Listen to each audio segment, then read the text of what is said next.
ಕಾಂಗ್ರೆಸ್ನಲ್ಲಿ ಇನ್ನೂ ಶಾಸಕರ ಬಂಡಾಯ ತಣ್ಣಗಾಗ್ತಾ ಇಲ್ಲ. ಎಲ್ಲೋ ಒಂದು ಕಡೆಗೆ ಹೈಕಮಾಂಡೇ ಮಧ್ಯಪ್ರವೇಶ ಮಾಡ್ತು, ಜೊತೆಗೆ ಮುಖ್ಯಮಂತ್ರಿಗಳೇ ಖುದ್ದು ಅಖಾಡಕ್ಕಿಳಿದಿದ್ರು. ಇನ್ನು ಕೆಪಿಸಿಸಿ ಅಧ್ಯಕ್ಷರು ಶತಪ್ರಯತ್ನವನ್ನು ಮಾಡ್ತಾ ಇದ್ರು. ಈ ಕೆಲವರನ್ನ ಮನವೊಲಿಸಲಿಕ್ಕೆ ಬೇರೆ ಬೇರೆ ನಾಯಕರನ್ನ ಬಿಡಲಾಗಿತ್ತು. ಮಂತ್ರಿಗಳು ಸಂಬಂಧಪಟ್ಟಂತರ ಜೊತೆ ಮಾತಾಡಬೇಕು ಅನ್ನುವಂಥದ್ದು. ಅದರ ರಿಸಲ್ಟ್ ಕೂಡ ಅಲ್ಲಿ ಇಲ್ಲಿ ಗೊತ್ತಾಗಿತ್ತು. ಯಾಕಂದರೆ ಈಗ ನೋಡಿ, ಈ ಗುಬ್ಬಿ ಶಾಸಕರು ಶ್ರೀನಿವಾಸ್ ಅವರು ಹೇಳಿದ್ರು, ಇಲ್ಲ ಇಲ್ಲ ನನ್ನ ಎಲ್ಲವೂ ಕೂಡ ಸರಿಯಾಗಿದೆ, ನಾನೇನು ಬೇಜಾರು ಮಾಡ್ಕೊಂಡಿಲ್ಲ ಅಂತ. ಈ ರೀತಿ ಕೆಲವರು ತಣ್ಣಗಾದರು ಅನ್ನುವಂಥ ಮಾತಿತ್ತು. ಆದರೆ ಇಲ್ಲ, ಬಂಡಾಯ ಬೇರೆದೇ ರೀತಿಯಲ್ಲಿ ಹೇಳ್ತಾ ಇದೆ. ಈಗ ಡಿನ್ನರ್ ಪಾಲಿಟಿಕ್ಸಿಗೆ ಬಂದಿದೆ. ಎಲ್ಲ ಶಾಸಕರು ಅಸಮಾಧಾನಿತರು ಒಂದು ಕಡೆ ಸೇರ್ತಾರಂತೆ 13ನೇ ತಾರೀಕು ಕಲಾಪಕ್ಕೆ ಅಂತ ಬೆಂಗಳೂರಿಗೆ ಏನು ಬರ್ತಾರೆ. ಆ ಸಂದರ್ಭದಲ್ಲಿ ಸಮಾನ ಮನಸ್ಕರು ಸೇರಿಕೊಂಡು ಮೀಟಿಂಗ್ ಮಾಡ್ತಾರೆ. 35ರಿಂದ 40 ಶಾಸಕರು ಒಂದೇ ಕಡೆ ಸೇರಿಕೊಂಡು ಚರ್ಚೆ ಮಾಡ್ತಾರಂತೆ. ಇಲ್ಲಿಗೆ ಬಂದು ನಿಂತಿದೆ. ಸೊ ಇದು ಸಂಗತಿ. ಸದನಕ್ಕೆ ಬರಬೇಕು, ಕಲಾಪಕ್ಕೆ ಬರಬೇಕು. ಆ ಕಲಾಪಕ್ಕೆ ಬಂದಂಥ ಸಂದರ್ಭದಲ್ಲಿ ಎಲ್ಲರೂ ಕೂಡ ಒಂದೇ ಕಡೆ ಸೇರಬೇಕು, ಸೇರಿಕೊಂಡು ಚರ್ಚೆ ಮಾಡಬೇಕು. ಮುಂದಿನ ಕಾರ್ಯತಂತ್ರಗಳೇನು ಅದ್ರ ಬಗ್ಗೆ ಚರ್ಚೆ ಆಗುತ್ತೆ ಅಂತ ಮೂಲಗಳು ಹೇಳ್ತಾ ಇವೆ. ಬರೀ ಪ್ರಸನ್ನ ನಮ್ಮೊಂದಿಗೆ ಈಗ ನೇರ ಸಂಪರ್ಕದಲ್ಲಿದ್ದಾರೆ. ಪ್ರಸನ್ನ, ಯಾಕೋ ಎಲ್ಲವೂ ಕೂಡ ಒಂದು ಲೆವೆಲ್ಲಿಗೆ ಬಂತು ಅನ್ನುವಂಥ ಸಂದರ್ಭದಲ್ಲೇ ಈ ಬೇರೆದೇ ರೀತಿಯಲ್ಲಿ ಅದು ಹೇಳ್ತಾ ಇದೆ.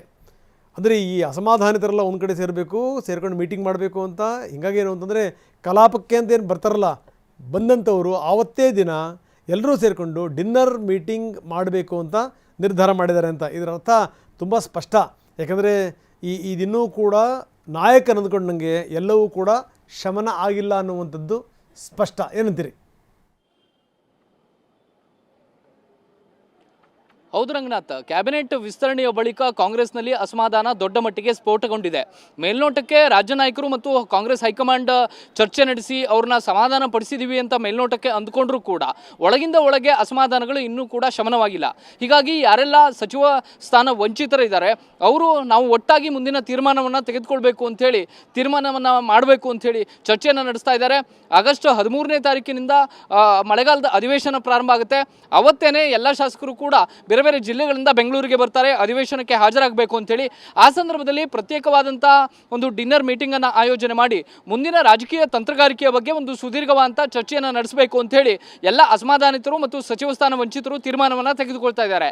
ಒಂದು ಅಸಮಾಧಾನಿತ ಶಾಸಕರಿಗೆ ಇರುವಂಥ ಬೇಸರ, ತಮ್ಮ ಹಿರಿತನವನ್ನು ಪರಿಗಣಿಸಿಲ್ಲ, ತಮ್ಮ ಪ್ರಾಮಾಣಿಕತೆಯನ್ನು ಪರಿಗಣಿಸಿಲ್ಲ, ಅಥವಾ ತಾವು ಪಕ್ಷಕ್ಕೆ ಕೊಟ್ಟಂಥ ಕೊಡುಗೆಗಳನ್ನು ಒಂದು ಸಚಿವ ಸಂಪುಟ ವಿಸ್ತರಣೆಯ ಮಾನದಂಡವಾಗಿ ಇವರು ಹೈಕಮಾಂಡ್ನವರು ಬಳಸ್ಕೊಂಡಿಲ್ಲ ಅನ್ನುವಂಥದ್ದು ಪ್ರಮುಖವಾಗಿ ಇರುವಂಥ ಆಕ್ಷೇಪ. ಮತ್ತು ಈಗ ಅವಕಾಶಗಳು ಕೈ ತಪ್ಪಿದ್ರೆ ಇನ್ಯಾವಾಗ ಅನ್ನುವಂಥ ಪ್ರಶ್ನೆಗಳು ಕೂಡ ಸಹಜವಾಗಿ ಮೇಲೆ ಹೇಳ್ತಾ ಇದೆ. ಉತ್ತರ ಕರ್ನಾಟಕ ಭಾಗದ ಹಲವಾರು ಮಂದಿ ಶಾಸಕರು ತಮ್ಮ ಕೊನೆಯ ಚುನಾವಣೆ ಇದು ಅಂತ ಹೇಳಿ ಘೋಷಣೆಯನ್ನ ಮಾಡಿದ್ರು. ಅವರೆಲ್ಲರಿಗೂ ಕೂಡ ಈಗ 1.5 ವರ್ಷದ ಬಳಿಕ ಮುಂದಿನ ರಾಜಕೀಯ ಭವಿಷ್ಯ ಏನು ಅನ್ನುವಂಥದ್ದು ಕೂಡ ಸಾಕಷ್ಟು ಪ್ರಶ್ನೆಯಾಗಿ ಕಾಡ್ತಾ ಇದೆ. ಮತ್ತು ಸಿದ್ದರಾಮಯ್ಯನವರ ಆಪ್ತರು ತಮಗೆ ಸಚಿವ ಸ್ಥಾನ ಸಿಕ್ಕಿಲ್ಲ ಅನ್ನುವಂಥ ಬೇಸರದಲ್ಲಿದ್ದಾರೆ. ನಿಗಮ ಮಂಡಳಿಗಳ ಅಧ್ಯಕ್ಷ ಸ್ಥಾನವನ್ನು ಕೂಡ ಕೊಡೋದಕ್ಕೆ ಹೈಕಮಾಂಡ್ ನಾಯಕರು ಒಂದು ತಮ್ಮ ಹಿರಿತನವನ್ನ ಆಗಲಿ ಅಥವಾ ತಮ್ಮ ಕ್ಷೇತ್ರದ ಮಾನದಂಡಗಳನ್ನಾಗಲಿ ಯಾಕೆ ಬಳಸ್ಕೊಂಡಿಲ್ಲ ಅನ್ನುವಂಥದ್ದು ಇದೀಗ ಪ್ರಶ್ನೆಯಾಗಿ ಕಾಡ್ತಾ ಇದೆ. ಇದೇ ಕಾರಣಕ್ಕೋಸ್ಕರ ಸಚಿವ ಸ್ಥಾನ ವಂಚಿತರೆಲ್ಲರೂ ಕೂಡ ಒಂದೇ ಕಡೆ ಸೇರಿ ಮುಂದಿನ ರಾಜಕೀಯ ತಂತ್ರಗಾರಿಕೆಯನ್ನು ಮಾಡಬೇಕು ಅಂತೇಳಿ ತೀರ್ಮಾನವನ್ನು ತೆಗೆದುಕೊಳ್ತಿದ್ದಾರೆ. ಒಂದು ಹಂತದಲ್ಲಿ ಕೆಲವೊಂದಿಷ್ಟು ಶಾಸಕರು ಅಭಿಪ್ರಾಯ ವ್ಯಕ್ತ ಆಗ್ತಾ ಇರುವಂಥದ್ದು, ನಾವು ಅಧಿವೇಶನಕ್ಕೆ ಹಾಜರಾಗೋದು ಬೇಡ ಅಂತೇಳಿ. ಹೈಕಮಾಂಡ್ ನಾಯಕರಿಗೆ ಮತ್ತು ರಾಜ್ಯ ನಾಯಕರಿಗೆ ಬಿಸಿ ಮುಟ್ಟಬೇಕು ಅಂತಂದ್ರೆ ನಾವು ಅಧಿವೇಶನಕ್ಕೆ ಹಾಜರಾಗಬಾರ್ದು, ಅಧಿವೇಶನದಿಂದಲೇ ದೂರ ಉಳಿದ್ರೆ ಆಗ ಎಲ್ರಿಗೂ ಕೂಡ ತಮ್ಮ ಬೆಲೆ ಮತ್ತು ಹಿರಿತನದ ಒಂದು ಗೌರವಕ್ಕೆ ಸೂಕ್ತವಾದಂಥ ಸ್ಥಾನಮಾನಗಳನ್ನ ಕೊಡಬೇಕು ಅನ್ನುವಂಥದ್ದು ಅರ್ಥವಾಗುತ್ತೆ ಅನ್ನುವಂಥ ಚರ್ಚೆಯನ್ನು ಕೂಡ ಕೆಲವು ಶಾಸಕರು ಮಾಡ್ತಿದ್ದಾರೆ. ಆದರೆ ಅದು ಅಷ್ಟರ ಮಟ್ಟಿಗೆ ತೀವ್ರ ಸ್ವರೂಪವನ್ನು ಪಡೆದುಕೊಳ್ಳುತ್ತಾ ಇಲ್ವಾ ಅನ್ನುವಂಥದ್ದನ್ನು ಕಾಲವೇ ಉತ್ತರ ಹೇಳಬೇಕು. ಆದರೆ ಆಗಸ್ಟ್ 13ನೇ ತಾರೀಕು ಬೇರೆ ಬೇರೆ ಜಿಲ್ಲೆಗಳಿಂದ ಬಂದಂಥ ಶಾಸಕರು ಒಗ್ಗಟ್ಟಾಗಿ ಸೇರಿ ಅವರವರ ಕ್ಷೇತ್ರ ಅವರವರ ಜಿಲ್ಲೆಯ ರಾಜಕಾರಣದ ಬಗ್ಗೆಯೂ ಕೂಡ ಕೂಲಂಕುಷವಾಗಿ ರಾಜ್ಯ ನಾಯಕರ ಜೊತೆಗೆ ಚರ್ಚೆ ಮಾಡಬೇಕು ಅಂತೇಳಿ ತೀರ್ಮಾನವನ್ನು ತೆಗೆದುಕೊಳ್ತಾ ಇದ್ದಾರೆ. ಮತ್ತು ಈಗ ಯಾರು ಸಚಿವರನ್ನಾಗಿ ಆಯ್ಕೆ ಮಾಡಲಾಗಿದೆ ಅವರ ಬಗ್ಗೆಯೂ ಕೂಡ ಹಲವು ಮಂದಿಗೆ ಅಪಸ್ವರಗಳಿದ್ದಾವೆ. ಅವರ ಆಯ್ಕೆಯಾದಂಥ ಪ್ರಕ್ರಿಯೆ ಇರ್ಬೋದು, ಅವ್ರನ್ನ ಪರಿಗಣಿಸಿದಂಥ ಮಾನದಂಡಗಳಿರ್ಬೋದು, ಜೊತೆಗೆ ಜಿಲ್ಲಾ ಉಸ್ತುವಾರಿ ಜವಾಬ್ದಾರಿಯನ್ನು ಕೊಡುವಂಥ ವಿಚಾರದಲ್ಲೂ ಕೂಡ ತಮ್ಮ ಅಭಿಪ್ರಾಯಕ್ಕೆ ಮನ್ನಣೆಯನ್ನು ಕೊಡಬೇಕು ಅನ್ನುವಂಥ ಆಗ್ರಹವನ್ನು ಕೂಡ ಹಲವು ಮಂದಿ ಸಚಿವ ಸ್ಥಾನ ವಂಚಿತರು ಮಾಡ್ತಿದ್ದಾರೆ. ಹೀಗಾಗಿ ಆಗಸ್ಟ್ 13ನೇ ತಾರೀಕು ಶಾಸಕರು ಎಷ್ಟರ ಸಂಖ್ಯೆಯಲ್ಲಿ ಸೇರ್ತಾರೆ ಅನ್ನುವಂಥದ್ದು ಬಹಳ ಇಂಪಾರ್ಟೆಂಟ್ ಆಗುತ್ತೆ. ಈಗ ಇರುವಂಥ ಲೆಕ್ಕಾಚಾರಗಳು ಮತ್ತು ಮಾಹಿತಿಯ ಪ್ರಕಾರ ಸುಮಾರು 35ಕ್ಕೂ ಹೆಚ್ಚು ಶಾಸಕರು ಒಂದು ಸೇರುವಂತಹ ಪ್ರಕ್ರಿಯೆಗಳ ಬಗ್ಗೆ ದೊಡ್ಡ ಮಟ್ಟಿಗಿನ ಚರ್ಚೆಗಳು ನಡೀತಾ ಇದ್ದಾವೆ. ಅವ್ರನ್ನ ಒಗ್ಗೂಡಿಸುವಂತಹ ಕೆಲಸಗಳು ನಡೀತಾ ಇದ್ದಾವೆ. ಜೊತೆಗೆ ತಮಗೆ ಕೊಡಬೇಕಂತ ಸ್ಥಾನಮಾನಗಳ ಬಗ್ಗೆಯೂ ಕೂಡ ಹೈಕಮಾಂಡ್ನಲ್ಲಿ ಒಂದು ಇತ್ಯರ್ಥ ಆಗಬೇಕು ಅನ್ನುವಂಥ ಆಗ್ರಹವನ್ನು ಶಾಸಕರು ಮಾಡ್ತಿದ್ದಾರೆ. ಹೀಗಾಗಿ ಕಾಂಗ್ರೆಸ್ ಹೈಕಮಾಂಡ್ಗೆ ಇನ್ನೂ ಕೂಡ ತಲೆನೋವು ತಪ್ಪಿಲ್ಲ. ಮೇಲ್ನೋಟಕ್ಕೆ ಅಸಮಾಧಾನ ಶಮನ ಆಗಿದೆ ಅಂತ ಅನ್ಸಿದ್ರು ಕೂಡ ಒಳಗಿನೇ ದೊಡ್ಡ ಮಟ್ಟಿಗಿನ ಅಸಮಾಧಾನ ಹಾಗೆ ಮುಂದುವರಿತಾ ಇದೆ. ರಂಗನಾಥ್, ಧನ್ಯವಾದ ತಮ್ಮೆಲ್ಲ ಮಾಹಿತಿಗೆ. ಸಿದ್ದರಾಮಯ್ಯನವರ ಮೇಲೆ ಅಹಿಂದ ಶಾಸಕರು ಅಸಮಾಧಾನಗೊಂಡಿದ್ದಾರೆ ಅನ್ನುವಂಥ ಮಾತುಗಳು ಕೇಳಿ ಬರ್ತಾ ಇದೆ. ಸಚಿವ ಸ್ಥಾನ ಕೈ ತಪ್ಪಿದ್ದಕ್ಕೆ ಎಚ್ ಸಿ ಮಹದೇವಪ್ಪ ಬೇಜಾರು ಮಾಡ್ಕೊಂಡಿದ್ದಾರಂತೆ. ಬೆಳಗ್ಗೆನೇ ಎಚ್ ಸಿ ಮಹದೇವಪ್ಪ ದೆಹಲಿಗೆ ಹೋಗಿದ್ದಾರೆ. ಸಿದ್ದರಾಮಯ್ಯ ಶಿಫಾರಸು ಮಾಡಿದ್ರು ಅಂತ ನಂಬಿದ್ರು ಅವರ ಆಪ್ತರು. ಆದರೆ ಸುರ್ಜೇವಾಲಾ ಜೊತೆಗಿನ ಚರ್ಚೆ ಸಂದರ್ಭದಲ್ಲಿ ಹೆಸರು ಬಹಿರಂಗ ಆಗಿದೆ. ಸಿದ್ದರಾಮಯ್ಯ DK ಶಿಫಾರಸು ಮಾಡಿದಂಥ ಪಟ್ಟಿ ಪ್ರಸ್ತಾಪ ಆಯಿತು. ಸಿದ್ದರಾಮಯ್ಯ ಕೆಲವರ ಹೆಸರನ್ನಷ್ಟೇ ಕೊಟ್ಟಿದ್ದಾರೆ ಅನ್ನುವಂಥ ಮಾಹಿತಿ.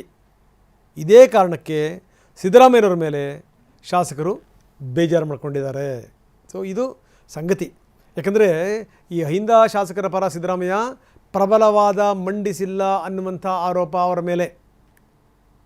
ಸಿದ್ದರಾಮಯ್ಯ ತಮಗೆ ಸಚಿವ ಸ್ಥಾನ ಕೊಡಿಸ್ತಾರೆ ಅಂತ ನಂಬಿದ್ರು ಅಹಿಂದ ಶಾಸಕರು, ಅವರ ಆಪ್ತರು. ಎಚ್ ಸಿ ಮಹದೇವಪ್ಪ ಕೂಡ ಹೀಗೆ ನಂಬಿದ್ರು.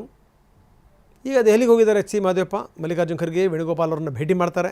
ಅಂತೂ ಈ ಕ್ಯಾಬಿನೆಟ್ ವಿಸ್ತರಣೆಯ ಗೊಂದಲ ಇದೆಯಲ್ಲ, ಈ ಸಂಪುಟದ ಸಂಕಟ ಅದು ಇನ್ನೂ ಕೂಡ ಮುಂದುವರಿತಾ ಇದೆ.